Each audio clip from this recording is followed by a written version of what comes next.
What's going on, guys? Welcome back to Real Red Talk. Sorry, we're a little bit late. It is my fault. But nonetheless, the review gets done.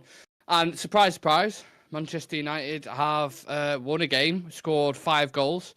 Relatively entertaining. Still some warning signs, at least in my opinion, and a couple of other things. But yeah, Sam, you watched it much more closely than I did. Thoughts on that? Some good performances. First time I've saw a stat. First time we've scored 5 goals against Premier League opposition since August 2021. I thought Which, you were going to say since we took over then. all right, yeah. Um, so yeah, that's an interesting stat. I think Casemiro had a really good game. Thought Bruno had an excellent game. Um, Still some gaps and defensive frailties and worries that I'm a bit worried about. But apart from Yeah. that, solid job. And so you should be doing against a Leicester side that I think they made 5 or 6 changes. So you should be doing that. Mm. Now, Rude's going to be taking charge of a few more games, and I realise I think Amarin's not coming in until the 10th after the game against Braga. So that's interesting. Rude at the helm now. Does that now give you enough confidence though going into the Chelsea game? Again, there's a Leicester Or is it side. false Yeah, confidence, do you think? it's a Leicester side that's multiple changes and they Yeah. weren't at it at all. I think Leicester were really, really poor. I thought their goalkeeper had a nightmare.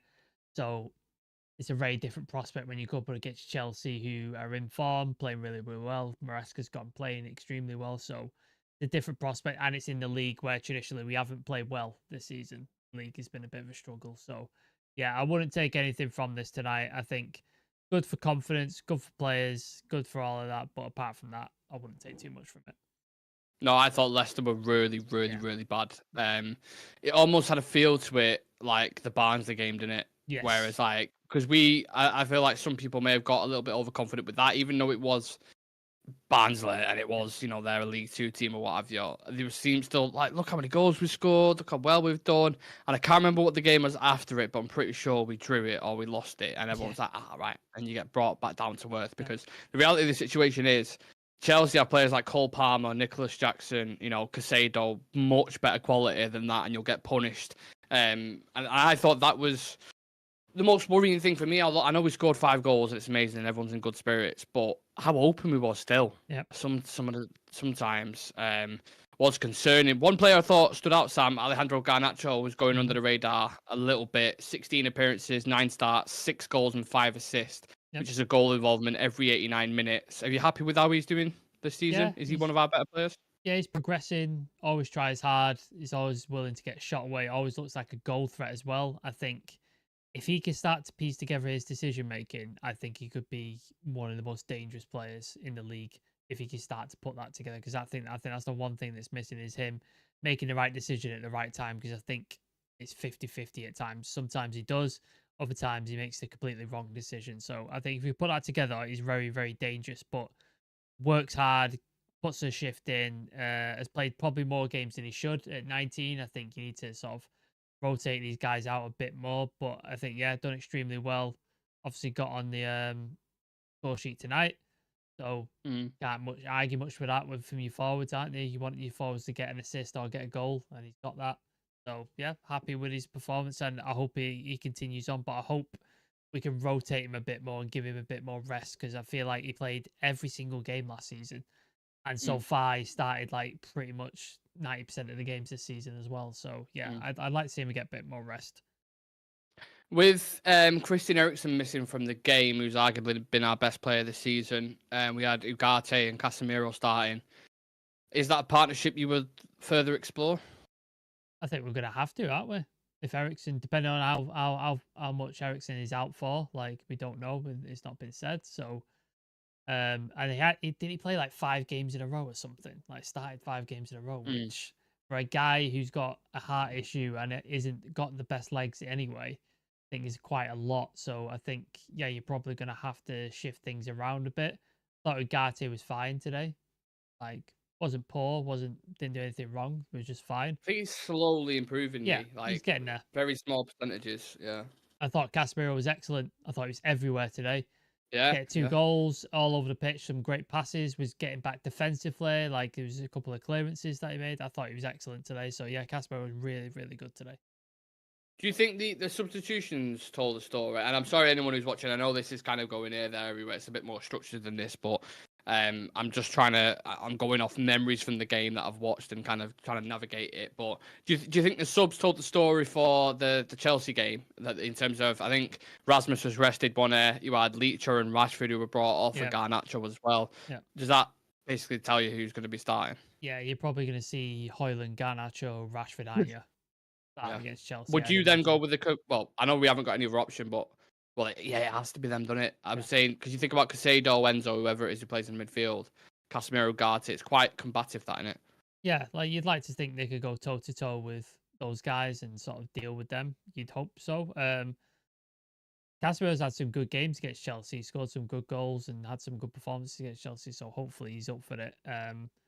And then Ugarte hopefully uses this as another stepping stone. I thought he had a really good game in Europa League and then was unfortunate to be dropped in the West Ham game. But hopefully he uses this as a stepping stone and he knows his manager's incoming any point soon. So hopefully that gets better for him so he can sort of like move forward. Yeah, that seems to be the midfield makeup. I'd be all right with that. And then, the forward line's probably going to be Garnacho, Rashford, Højlund, I'd imagine. He's given Xerxes a run out today. I thought Xerxes was good. There was some really good touches, some really good dropping deep and breaking up play. Just doesn't look like a striker to me. I don't know what we do with him. I really, really don't. We got to see Højlund and him play together towards the end, which was interesting. I really don't know what you do with him at this point. Like, I don't know.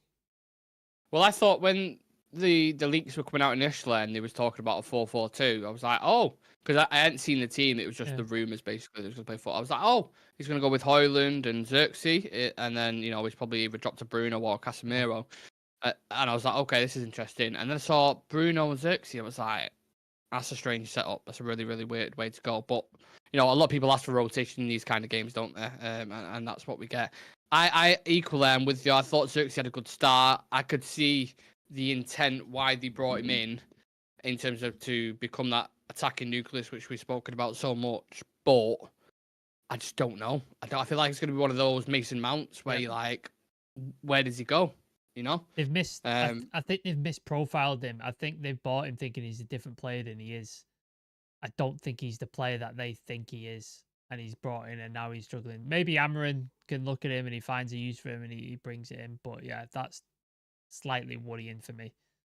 I think he's going to be one of the players that gets caught with Amarin. I think Amarin's going to go for Højlund a lot more. I think Højlund. In terms of, if you look at Gyökeres now at Sporting, Højlund's a lot more similar to that. Yeah. You know what I mean? Physical, quick, decent finisher. Xerxes, completely different. So, and then maybe you'll find a place for him because he plays kind of 2-10s, doesn't he, rather than wingers. Yeah. So maybe he fits in one of those positions. I just don't know. He just seems very blasé when he's moving about. I know he's that kind of character anyway, but when you're watching him float, it's like, I don't know. I don't know. He looked like he was blowing out of his ass a couple of times. Like he had his hands on his knees and breathing heavier quite a lot. I was like, is he fit? Is he 100% fit? Because he was breathing, like going like a lot. And I'm like, wonder what's going on there. Maybe he's not 100% fit yet. I'm not sure. Right, let's go to the comments then. Please do smash the like on the video if you just joined. Appreciate it. It's a little bit later than we usually do it, but like I said at the start, it's my fault. I was literally rushing back from work. Brian saying, wow, that felt good. Still some moments of defensive frailties we've seen for the past few weeks, but overall much more positive. We scored 5. Decent shout. That's Sam Garnacho's most dangerous attacking player. Imagine how good he could be if his decision making was better. We should see the best of Ugarte when Amarin comes in. Elite ball in the chat with the Brazilian flags representing Casemiro. Andy Williams saying, nice to be able to enjoy a match other than Casemiro, Ugarte, unreal for me. Yeah, I think that's the battle. I think when we do the Chelsea preview, or try and fit it in somewhere, I don't know when we're going to do it. Because there's so much stuff ongoing at the moment. When we do that, that is, I think, the big discussion that we have. Because I think if you're going to lock down Cole Palmer, who's just been absolutely flying at the minute, and no one's been able to do it, I think those two are the perfect combination. Do a bit, like a Herrera job on De Bruyne or Hazard, was it? I think. Yeah. Just I see a similar thing. Follow into the bathroom. Yeah, he makes them tick. I know they've got other threats. I know Nicholas Jackson's in decent form as well. But yeah, I think it's going to be a very interesting game. But we're not there yet. UTFR saying that makes a refreshing change, lads. It is. It's nice. I think isolated, it's nice. But because Sam, we've experienced this with Ollie before, it's almost like I almost feel the opposite. Like I can't just invest in it too much. I'm like, No. well, yeah, great. You've done it against a heavily rotated team, and you scored like loads of goals. I'm happy for him. The fans will be happy. But there's no longevity in it, is there? No. Also, though, City are out of the cup, which is good. That's a nice thing. And Chelsea as well, right? Yeah. Yeah. So Newcastle beat them. good times. Good times. Mm. Yeah, I think it's hard to invest. Like we said, like we thought it might be just this game. Now it turns out it might be till November the 10th. Like that might be a thing. So we've got how many games is that? 3, 4 before he comes in. POAK, Chelsea, and who's the other game? I'll get the fixtures up now. So we've got Chelsea, POAK, Leicester, Ipswich, Bodo Glint, Everton. Right. So it'd be in for Everton, wouldn't it? Because that's on the November. Ipswich it'll be in for. So we have November when they play Braga on November the 10th, and then there's an international break. Right. Okay. So we've got an international break, and then we play Ipswich on the 24th of November. Right. So be in charge for that. Okay, so that's, so it's good running games that for Rude though. To be fair, isn't it? Like there's some Chelsea aside, there's some good running games. I think he could put us in a good position in the league, and maybe rewrite our Europa League campaign a little bit and get us back in there. Like that'd be nice with a win. So yeah, there's some nice games for him there, and hopefully he could bring back some confidence and feel good to United because God knows we fucking need it at the minute. But just. Yeah, like you said, don't invest too much because he's probably not going to be around for too much longer. Like I imagine once Ruben Amorim comes in, you never know. He might be part of the backroom staff, but I think he might depart once he comes in. Yeah, I'm just having a look now into Carabao Cup fixtures because I want to know. I know Chelsea and City have gone out, or I think they have. So Newcastle, Liverpool, Arsenal, Palace, Tottenham are the potential teams that we could face. Who would you go for there? There's some tough games there, aren't there? Who have we got? Show me again. So Aston Villa have gone out. Yeah. Chelsea have gone out. Yeah. City have gone out. So we can play Arsenal, Tottenham, Palace, Newcastle, Liverpool. Oh, Newcastle is always fun to wind them up, isn't it? Like, Palace or Newcastle are the two that you're looking at in it. The winnable games. I've just seen probably get Liverpool. There's a video online. Dave Brailsford, a fan, asked him about Ruben Amorim, and he said, "Yeah, it's done." Interesting. Very interesting. Yeah, I mean, look, he's like we said, we've got a bit of time to. Oh yeah, I've just seen this clip. Sorry, I'm just watching this clip now. Yeah, I've just seen it. Yeah, it's done. There we go. So it's confirmed from the horse's mouth right there. Interesting. Yeah. Do you think Amorim watching that would get ahead of himself as well? If you can presume that he's watched it in it, I'd imagine if you know you go into it. Will he take confidence from that at least? Do you think? I think he's probably looked at the team beforehand before this game anyway. I'm just because if we had discussions in the summer, I imagine he had a look and an assessment and stuff. So he's probably got players there that you think he's looked at and gone, I can get them going, I can get them to a higher standard, I can get them playing well again, etc. And he's probably also, like you said, he's probably also looked at players and probably gone, I think they might have to go.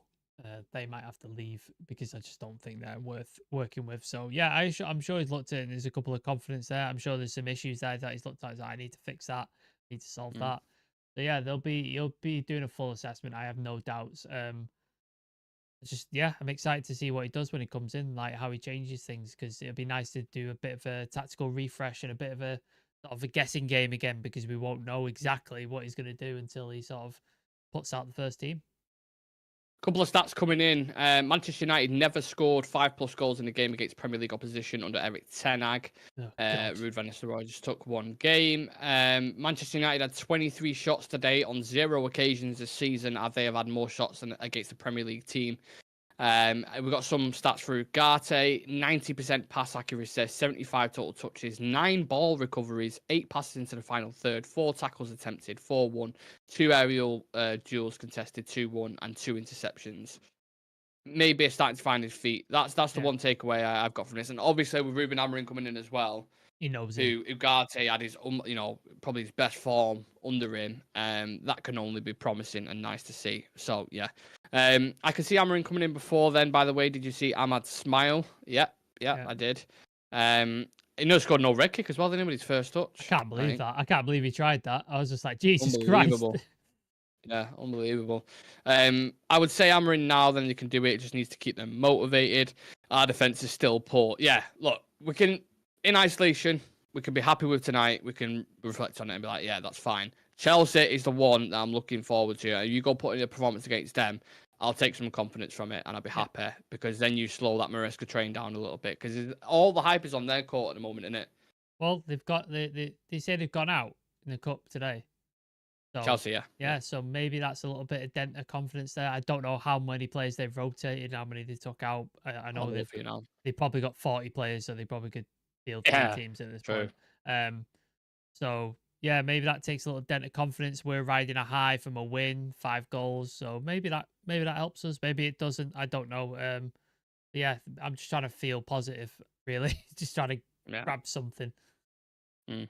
So they, I mean, they can rotate Chelsea. Haven't they? They've just got Yeah. that many players, like you Yeah. say. So Jorgensen, Disasi, Tosin started, who's been starting from for a Yeah. bit. Badashiel, Cucurella, Enzo, Vega, Dewsbury Hall, Felix, Mudryk, Oh and yeah, Kunku. So fully yeah, rotated. that is a heavily rotated team. Obviously you'd expect players like Madueke, Palmer, these kind of guys to come back in. So who knows? The one message to you guys who are watching right now, we watch this live or later, just don't get ahead of yourselves. I know a lot of you won't, but we remember all when it happened and it was like, yo, he was on Give cloud him the nine. This job. is Give him the amazing. job. Yeah, just yeah, I'm happy for Rude as well. I think we not touched on that to be fair. Yeah. He's a former player, obviously loves the club. Came back to be assistant, didn't work out in terms of with Ten Hag, and who knows what his future's going to be. Yep. But it's nice to have someone taking so much pride in it. He's also stuck to his guns of like how he likes to play and how he was. That was full on attack, wasn't it? It was just consistently attack, just go for it. And that's how he played under Fergie, and that's how his style is and how he likes to go. So credit to him to sticking to his guns. I will ask you, you said in the group chat these players piss you off. I was wanting to ask you on that, like what is it about that? I think I can guess, but just sort of explain to people who are watching. Because it's like they have to have a certain circumstance for him to perform. Do you know what I mean? It's not like they can do it when the going gets tough. They don't fucking do it really. I mean, bar the the obviously we've had the FA Cup final and stuff like that. They will turn up, but the annoying thing is they've showcased they've got the ability. I know it was a poor Leicester team, but they've got the ability to do it. They just don't apply himself for whatever reason. It just can't transfer over on the pitch. And it annoys me that they do it when, like, oh, now the manager's gone, we can do it. Oh, the weight's off, like, the pressure's off now. Yeah. Do it when the pressure's on. You're right, United. You're not at fucking Preston. Do you know what I mean? It's something we said for ages, though, isn't it? Like, me and Chivy have said it, like, you've said it. The ability that's been shown previous to this game is not the ability of the players. Like, we know these players are good on paper. They're so much better than what they are because we've seen it. Because we've seen it today. We've seen it. We just put the sword to Leicester quite easily. And then, yeah, like you said, they don't show up because they don't agree with the manager's tactics. They don't get on with him, blah, blah, blah, which comes down to mentality. The same thing. Like, in training, they put the work in and the pitch can't deliver. And then it's another mentality thing, that the fact that even if you disagree with the manager or you don't agree with the tactics and stuff, or you fall out with a manager or whatever, you can't put it aside and put in a fucking 100% performance. Like, Roy Keane fell out with Fergie, and other people fell out with Fergie all the time, fought with each other, and then they came on the pitch and they put it to the side and put the performance on the pitch. And you're right, it shouldn't take a manager losing his job to see that performance. Because even I reckon that Ten Hag's probably watched it and been like, oh, well, and I joked in the WhatsApp, I said, well, you should just get a new manager every game because you'd have a manager bounce then and you won't have to worry about it. Just keep cycling through. You're unhappy with this one, don't worry, next game is going to be a new one. Let's get Roy Keane next, and we'll get Ryan Giggs Gary back. Neville. Get Gary Neville in. Yeah, we can do that. Like a revolving door, basically. But yeah, I'm happy for Rude, happy for the lad. Just in general, I'm happy that they got the win. I kind of expected it. I said when I was doing the pre-match build-up, I was like, I can just see us winning 3-1 here or a 4-1. Yeah. Especially when I saw Leicester's team as well. I was like, fuck me. Yeah, you've got to go and beat them. I'd be extremely worried. I couldn't, when I was watching it, I couldn't really see what the atmosphere was like or anything, Sam. I don't know if you was able to kind of gauge that. They were chanting Rude's name quite a bit. And then once we sort of went a couple of goals up, anytime somebody got the ball on the outside of the box, they were shouting shoot. which was funny. Johnny Evans got on the 10 yards outside the box and he was shouting shoot. So it seemed like the crowd were in a good mood. Gave him a great reception when he came out, chanting his name, chanting attack, attack, attack on the pitch, which I haven't heard for a long time. And then yeah, he went over and applauded everybody, and they were giving him a good reception. So yeah, it seemed like it was really good. It'd be interesting to hear from Aaron, who is at the game. Yeah. Be good to hear from him like tomorrow or something, see what it was like and how the sort of like atmosphere was. But on the TV, came across really well, and it seemed like the fans were, as we expected, right behind him. Yeah, I'm going to try and go to the Chelsea game. So even if there's anyone in the chat who knows about tickets or what have you, let me know.